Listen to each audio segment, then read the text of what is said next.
The following presentation is a review for a device that is relatively cheap. If you're looking for an alternative to the Zune or the iPod, then you might be interested in this review. Hello everyone, today we're going to look at the Element GC-810 1GB digital MP3 player.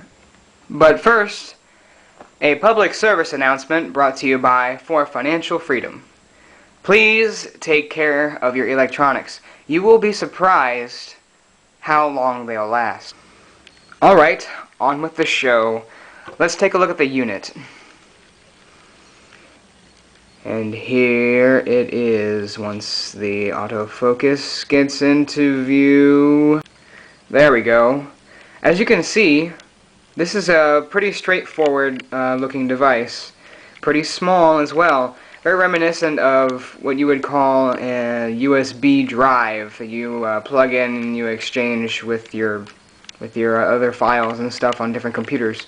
USB flash drive basically has an LCD screen tacked onto it and some flair, but it is actually in fact an MP3 player. This device, I have come to learn, has quite an array of features. However, it obviously does not forget the most important, playing MP3s and WMA and .wav format, or .wav wave format. So it can play 3 different types of sound files. For its price, I have come to learn, like I said before, there's a lot of features on it.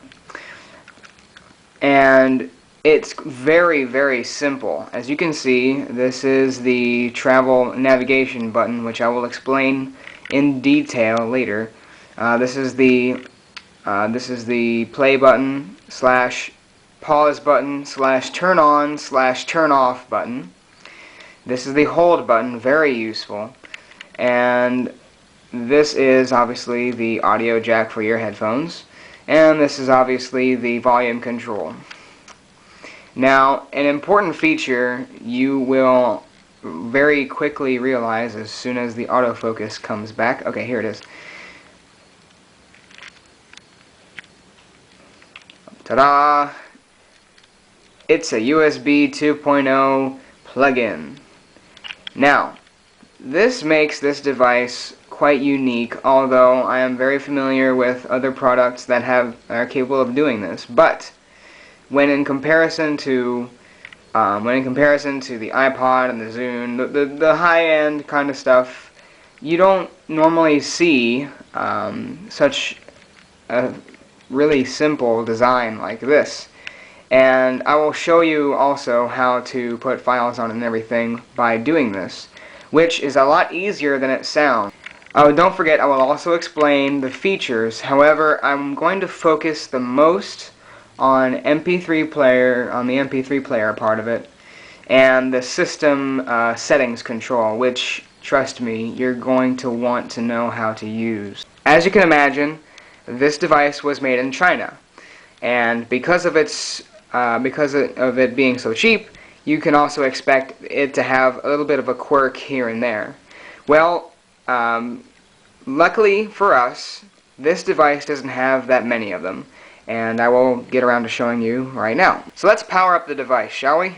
Alright, now press the play button and hold, and you will see the Element logo and flashing multicolor, spaz inducing, and there you go.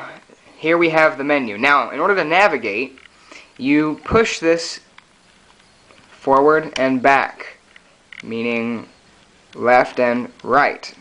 And in particular, this button right here has quite a few features in itself, because the device itself being so compact, a lot of these buttons have specific, well, a lot of features packed onto them. Okay, so anyway, right now we're looking at music, recording. This is so you can record your voice, and it comes in handy if you're in a pinch. And this is, I believe, I still can't for the life of me figure out what this is, but it says RPL, and we'll just stick with that. Anyway, here we go. RPL, like I said, for the life of me, I have no idea what it does, but you can go ahead and explore the manual and find out for yourself. And this is telephone contact information. Really, if you have it on here, I'm not sure. It's not that important to me. Okay, and here, this is text. I have no idea why you would want to put text on such a small LCD screen, but if you want to, go ahead. Okay, so now we're here to the settings, and you have noticed that every time you switch between modules, the screen changes color, and it's really aggravating. If you've come across this feature or this issue before, and you don't know how to fix it, here goes. But before I show you, in order to select any module, or anything for that matter, and not play, but select, you press down this button. Down. Okay, so let's get down to changing the settings so we don't have to deal with this incredibly annoying multicolored changing light thing. Go through this superfluous stuff and now find back color. Select. And you will see that you can change the color, and it will remain that color throughout the period that you're using it. So if you want pink, you want orange, you want blue, pink again for some reason. In particular, I like blue or green because they're very neutral colors. We'll go with blue.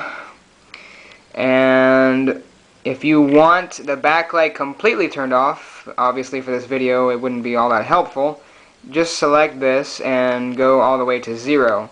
Then go back to 3 if you want to select it to be able to have the backlight. Okay, now, in order to get out of this, or in order to get out of any place in particular, which I will also elaborate on later, you press and hold the button, and you will get sent back to the menu. Okay, so now we're going to take a look at the music. Now, I only have 2 songs on here because this is actually a new item.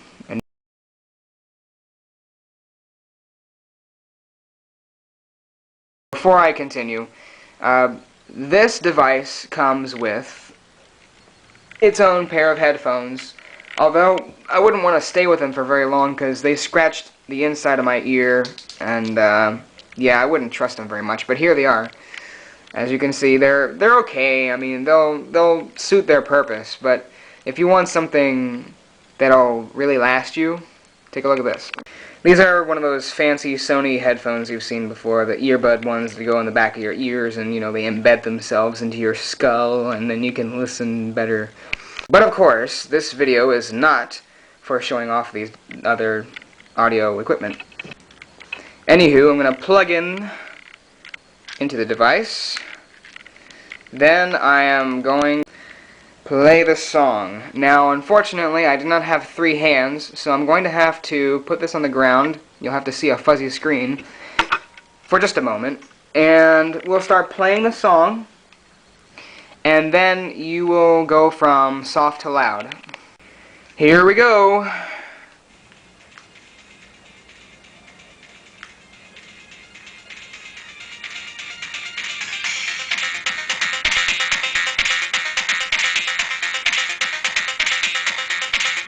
Now, I realize you're probably watching this on your own PC, and you have altered your own volume settings, so that wasn't the best of demonstrations. But I just wanted to give you a little bit of a glimpse as to how loud and how whatever it can get. Okay, so, now here's the thing, a closing segment. In order to exit out from here, you do the same movement in order to move out of any other folder, and that's pressing and holding this button, and you'll be sent back to the menu. Now I'm going to show you an incredibly weird way to, well, an incredibly weird animation that they have put on this LCD screen in order to show you that you're turning it off. In order to turn off the device, you press and hold this button just like you did to turn it on. And here we go. And it says bye bye, and it has some weird giraffe with wings, some kind of mutant giraffe with wings on it. I don't know. But anyway,